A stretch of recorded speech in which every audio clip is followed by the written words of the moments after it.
What is up, everybody? I am excited to be posting another video this week. If there are any of you that are interested in recording your own footage and even making content, I think this video will definitely be geared for you. Yesterday, I had the pleasure of getting back out on the ice for the first time this year, and it was awesome. It was fantastic. We caught some pike. We caught some bluegill. So today's video is going to be a tutorial on Livescope and AquaVu. Thanks again for tuning in. Stick around and I hope you enjoy. First thing we're going to talk about is the Garmin Livescope. These settings that I'm going to share with you will make a huge difference in clarity and fish detection, especially in the early ice season when the conditions are maybe a little bit murkier, the water clarity is not as good as it could be. So these are the things that I recommend. So as we go through these settings, depending on what setup you have, your interface might be slightly different. First thing that we'll talk about is the Livescope. So if we go into our Livescope, we go to options, and then on the right hand side, it says Livescope forward. We are currently in forward mode, which we'll talk about later on. But the first thing we'll talk about is the depth range. Setting your range manually is going to be all about the water depth. How deep are you fishing? But what I like to do is I like to keep mine about 20 to 30% larger than the depth of water, just for a wider and more clear view without any clutter. So typically, how I'll have this set up, I'll set auto, and then once I pop my transducer in the hole, I will then manually adjust that. The next thing we'll talk about is gain. So if we go back to options, we have our gain. Right now we're on auto medium, and I recommend the same thing. I will keep it in an auto setting until I get my transducer down the hole, and then I'll start around a 50% and work my way to about a 60, 65-ish%, and that usually works really well for me. Just keep in mind, this is also going to be dependent on how deep you're fishing and how far out you're trying to get signatures. So if you're in forward view and you're trying to see something that's 60, 70, 80 feet out, you might have to mess with your gain a little bit more. Next thing that we'll talk about is the color palette. So sonar setup, appearance, color scheme. I personally like to put mine into blue. Blue works really well for any low light conditions. A lot of people you'll see will use amber. The high contrast is nice, and amber I would say is a good all-around color scheme for fishing, but I like the way the blue looks. I like looking at the blue. It's nice and easy on the eyes. Now, one of the biggest things that we're going to talk about is our orientation. The nice thing about these Livescopes, the LVS 34, the LVS XR for the extended range, has the auto detect on the orientation of the transducer.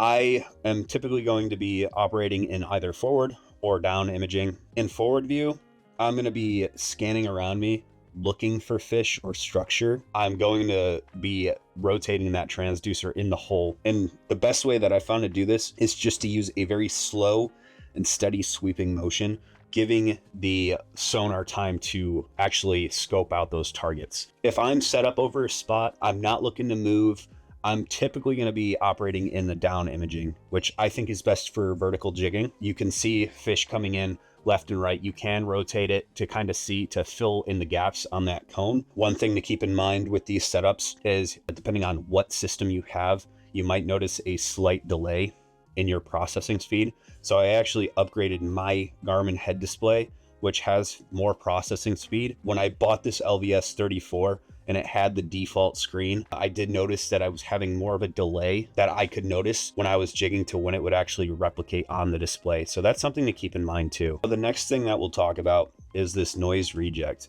So what does noise reject actually mean? It's going to reduce any interference from any other external sources, any other sonars that are in the area. So if you're sharing a fishing hole with some buddies or you have some other anglers nearby, this would be something to actually adjust. For example, if I'm going to use a low, I would use that in any clear and open water, and I know that there's not really anybody around me. But as we increase that, if we have heavy interference, or even if we're in shallow water, that's when I would consider going up to high. The next thing to talk about is this TVG. This is your time variable or time varying gain, and this is going to adjust how the gain is applied to your marks over distance. It's going to give you a nice balance between your close marks and your far marks. Low is typically going to be used for more of a shallow water experience where your targets are a lot closer. And then once you go into these higher settings, that's when I'm going to adjust it either on deeper water or say you have some murky conditions, that's going to cause that signal to come back a little bit slower. That's where I might start to increase my TVG. And the last one we'll talk about in our sonar setup is this ghost reject. Think of ghost reject as any false returns you're seeing. The best way I can explain it is if you're using this and say you're getting like an unclear or blurry objects that are showing on the screen, it's probably caused by any reflections from the sonar returns. Could be ice, could be bottom, and then it'll reduce any interference and echoes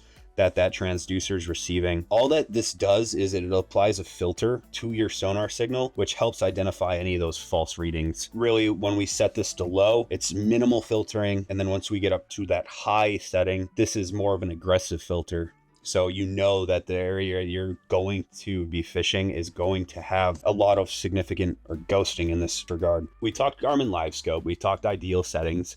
And like I said, I think it's important to go out there with a baseline setting, something that you know will work in most situations. And then when you get out on that ice and maybe you're not 100% happy with what you're seeing for that specific day, then you can make minor tweaks until you're happy with that. And I think it's important to go through all those features and know how they're going to improve your fishing experience. So now that we talked Livescope, let's talk AquaVu. So the AquaVu that I have uses a combination of the shuttle mount and the AquaVu multi-view.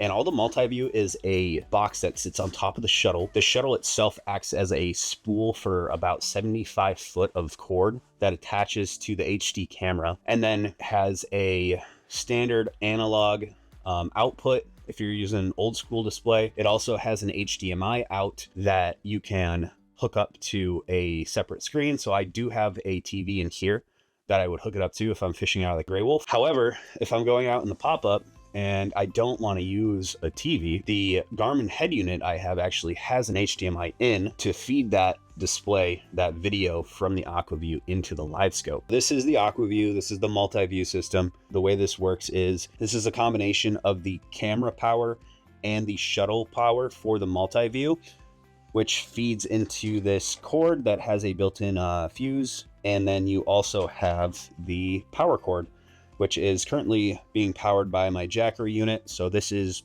powering the camera and the multi-view. So the HDMI out is currently feeding into the Garmin unit. The AquaVu system, pretty self-explanatory, right? Power button with the power indicator.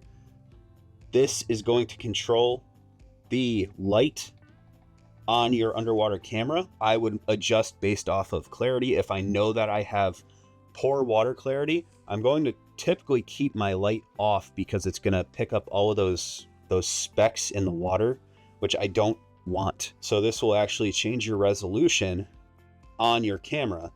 So when I switch this, notice how my power light turns green. I hold it again, it's going to turn red. This is important if you're using this in conjunction with the Livescope. If you have the wrong resolution set on here, you're not going to get video on your Livescope.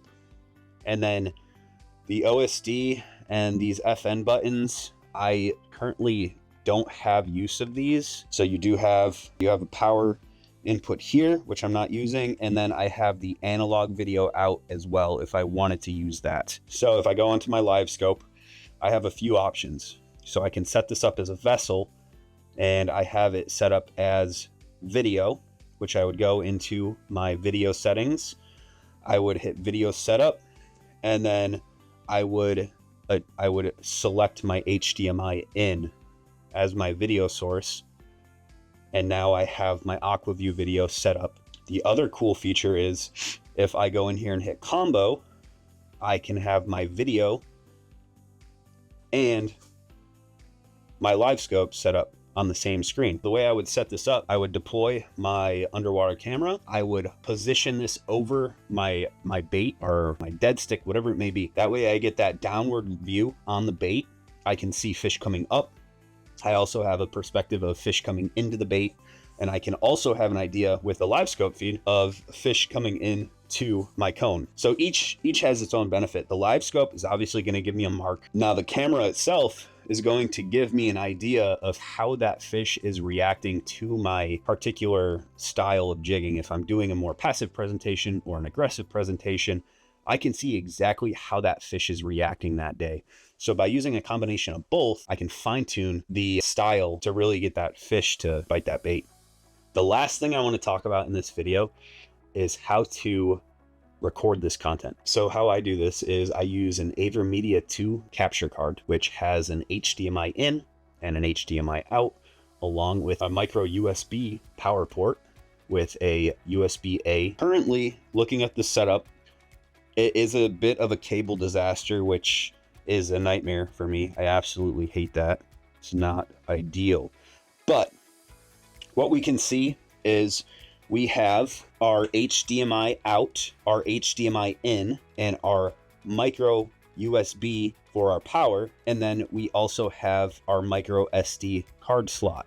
How this works is the micro USB is currently plugged into my Jackery power bank via USB-A. So that is powering it. The next thing is our AquaVu HDMI out is feeding to the HDMI in of our AVerMedia. And then the HDMI out on the AVerMedia goes onto the back of this head unit. So the nice thing about this setup is this is acting as a video pass-through.